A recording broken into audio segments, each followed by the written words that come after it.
আসসালামু আলাইকুম ওরহমতুল্লাহি ওবরাকাতু। ইন্নাল হামদুলিল্লাহ ওয়াসসালাতু ওয়াসসালামু আলা রাসূলিল্লাহি আম্মা বাদ। সম্মানিত প্রিয় উপস্থিতি, আজকে এই ভিডিওতে আলোচনা করব স্বপ্নে রুটি বিক্রেতাকে দেখলে কি হয়, রুটি তৈরি করতে দেখলে কি হয়, রুটি দেখার ব্যাখ্যা কি।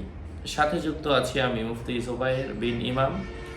আলোচনা বুঝতে সাথেই থাকবেন। যারা এখনও চ্যানেলটি সাবস্ক্রাইব করেননি, সাবস্ক্রাইব করতে ভুলবেন না। ভেরিফাই চ্যানেলের ডিসক্রিপশন বক্সে ক্লিক করলে পেজ এবং আইডি আসবে। এটা ছাড়া আলাদা অন্য কোনো পেজ নেই, আইডি নেই, ইমো নেই, হোয়াটসঅ্যাপ নেই। নাম ছবি দেখে বিভ্রান্ত হওয়া যাবে না। অনেকে আমার নামে ফেসবুকে আইডি পেজ খুলে ভরে ফেলছে, সাবধান। স্বপ্নে রুটি বিক্রেতাকে দেখলে বুঝতে হবে সে বাচাল ও খাবার প্রিয় ব্যক্তি হবে। আগুন তৈরি বস্তু মাত্রই বিতর্কিত ও ঝগড়াটে হওয়ার আলামত। কেউ বলেন রুটি বিক্রেতাকে দেখা স্বপ্নদ্রষ্টা ন্যায়পরায়ণ বাদশাহ হওয়ার সম্ভাবনা রয়েছে। নিজেকে স্বপ্নে রুটি বিক্রেতা হিসেবে দেখলে স্বাচ্ছন্দ্যময় জীবনের অধিকারী হওয়ার সম্ভাবনা। ময়দা দিয়ে রুটি তৈরি করতে দেখলে বুঝতে হবে সে সুখী হবে এবং মানুষকে এমন পথে পরিচালিত করবে যাতে তারা সম্পদশালী হবে। মূল্য ছাড়া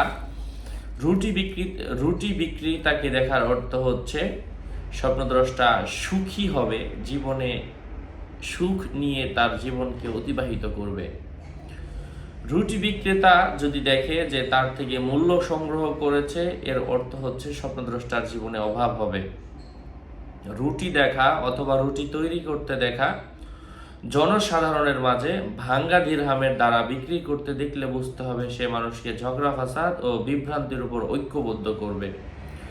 কারো মতে রুটি বিক্রেতা দেখার অর্থই হলো ন্যায়পরায়ণ বাদশাহ, কিন্তু মূলত তার মধ্যে মন্দ স্বভাব থাকবে, কেননা আগুন তার কাজের উৎস।